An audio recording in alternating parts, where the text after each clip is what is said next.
அம்மாவுக்கு ஒரே ஒரு வருத்தம். கல்யாணத்துக்கு முன்னாடி நம்ம பட்டாடை உடுத்தி இருக்கிறோமே, அவர் புலித்தோல்ல உடுத்தி இருப்பாரு. நம்ம தங்க நகை போட்டிருக்கிறோமே, அவர் ருத்ராட்சம்ல போட்டிருப்பாரு. நம்ம கிரீடம் வச்சிட்டு இருக்கோம், அவர் சட விழுந்த முடியல அள்ளி முடிஞ்சிருப்பாரே அப்படின்னு ஒரே ஒரு வருத்தம். 2 பேரும் மனவரையில இருக்கும்போது பொருத்தம் இல்லைன்னு யாரும் பேசிடக்கூடாது நம்ம கணவனை பார்த்து அப்படின்னு வருத்தப்பட்டாராம். அம்பிகையின் மனம் குளிர சுந்தரேஸ்வர ரூபத்தில் வந்தாராம்.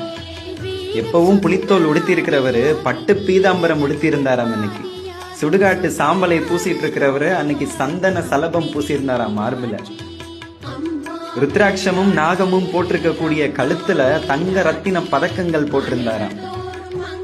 அள்ளி முடிஞ்ச சடை விழுந்த முடிய சீவி சிக்கெடுத்து மணிமுடி சூட்டி இருந்தாராம்.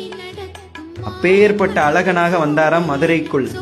இதை பார்த்த தேவர்கள் அனைவரும் சொக்கி நின்றார்களாம் சொக்கனின் அழகை கண்டு. மதுரை மக்கள் மயங்கியே விழுந்தார்களாம் மாப்பிள்ளையின் அழகை கண்டு. அப்பேற்பட்ட புண்ணிய பூமி இந்த மதுரை.